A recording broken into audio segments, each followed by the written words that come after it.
welcome to 108 Gate, where we're looking at the current energies. There's a distinct heaviness, and the vibe around that heaviness isn't it supposed to be getting easier? Isn't this supposed to be getting smoother? Aren't I supposed to have completed this by now? Isn't this supposed to be over by now? Aren't we done already? And I have to do what? So it's kind of like something's dragging out. Something's being elongated unnecessarily on some level, but at the same time necessary because there's something to be, I want to say recognised, but that didn't make sense. But it's recognised. Something needs to be identified. Something needs to be acknowledged. Where you've held yourself back in the past because of, there we go, fortitude, be brave and dig deep. Where you've held back yourself, excuse me, ooh, lots of energies.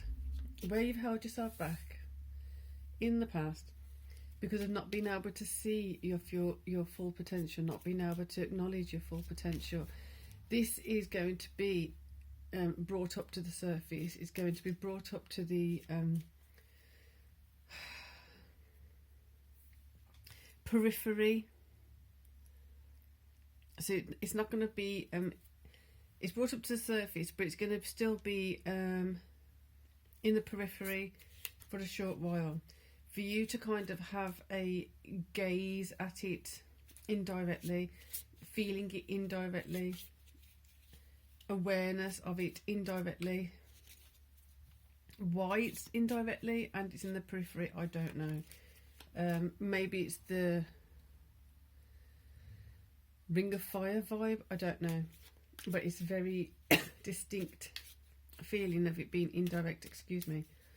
Right, let's just keep going because it's really okay. Wow,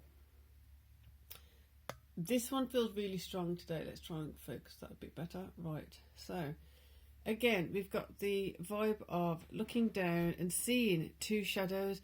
The two shadows not exactly trustworthy. They don't seem, the vibe of it, should I say, rather than what it seems or not seem, the vibe of it being not the most trustworthy, not the most subtle, not the most welcomed thing that you want around. They're in the periphery, so it's like she's there, that's in the periphery. If she was it's not directly in front of her, but it's around her. There's a lot of things around right now that have been released into the ether to be recognised, to be processed, to be acknowledged, to be dealt with in a way that's going to be beneficial for you. So in that process, it's a matter of being as honest as you can with yourself and focus on joy. Focus on what you enjoy. Focus on the joyfulness of your day-to-day in any way possible. Because it can be a way of which that has in the past pulled you down. There you go. So in the past, if it's pulled you down, it can pull you down again. Don't let it pull you down. This time you are wiser. This time you are aware of what it did to you in the past. This time you are aware of when someone's looking at you and smiling in a particular way, that last time I bought it, last time I actually thought this smile was genuine. Now I know better. Now I can protect myself. Now I can give platitudes myself. You want to give platitudes? I can give you platitude back. And then when you're safely out of my rain, my field of all my auric field, you're out of my energy field, out of my space, then I can bring my guard safely back down again. Mastering this guard, mastering this protection, mastering being aware of people for who they truly are and not being misled, not being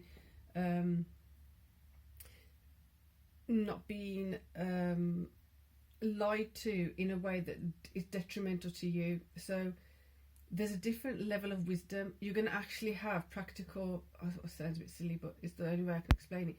You're going to have practical application of it now. You're going to actually have, possibly some of you, or you've already had, and now you can recognise, yes, I actually dealt with that differently.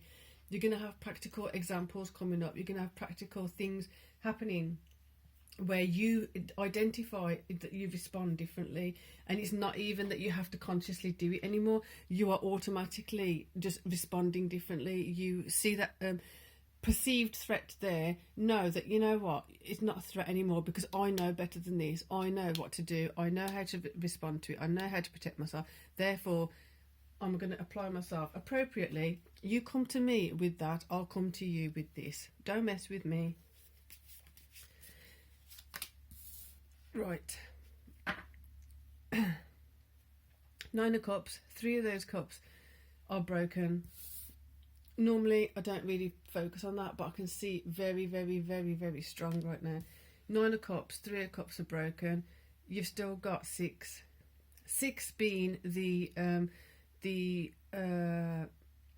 the Rider-Waite. It's about the equal give and take. Is thinking of a ratio. That's what I always see. I'm seeing the manga cards actually.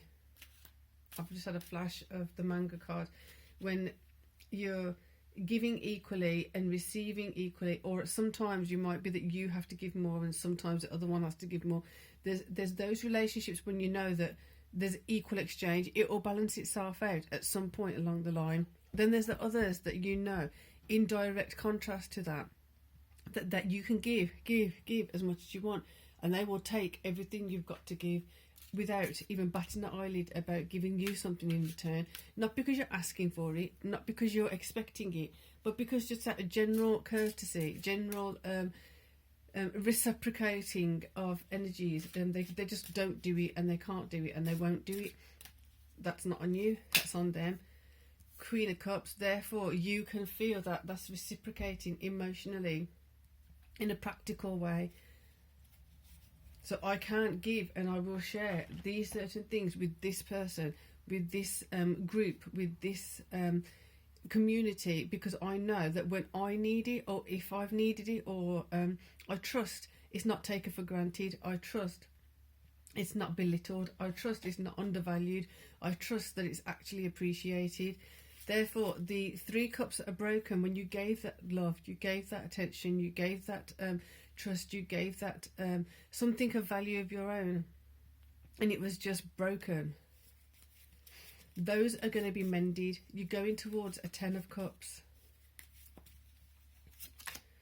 There you go. Wands, being proactive, doing what you need to do emotionally toughening up, emotionally getting those muscles and your what was it? Your reflexes, like your cognitive muscle is strengthening. Your cognitive muscles, your cognitive responses, your cognitive reactions, your cognitive responses are shifting and changing for your benefit. Therefore,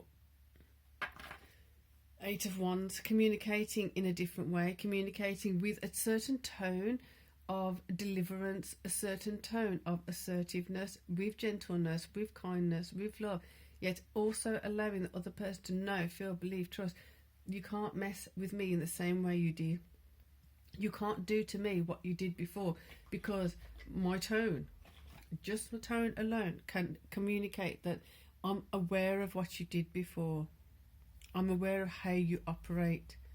I'm aware of where I have to protect myself from you. Therefore, I will protect myself.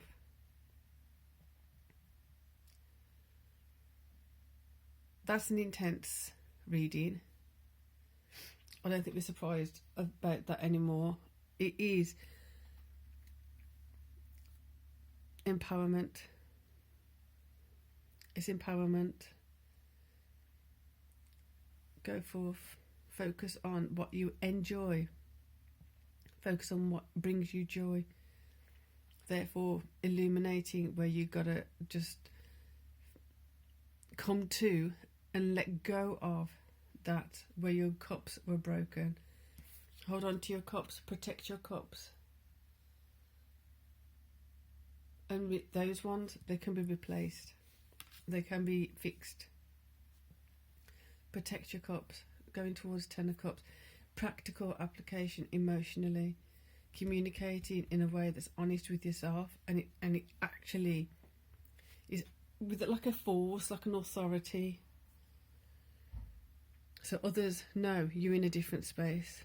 You're in a different kind of awareness. You're in a different consciousness. You're in a whole different context of yourself now. So with that, enjoy this empowerment. Peace and love.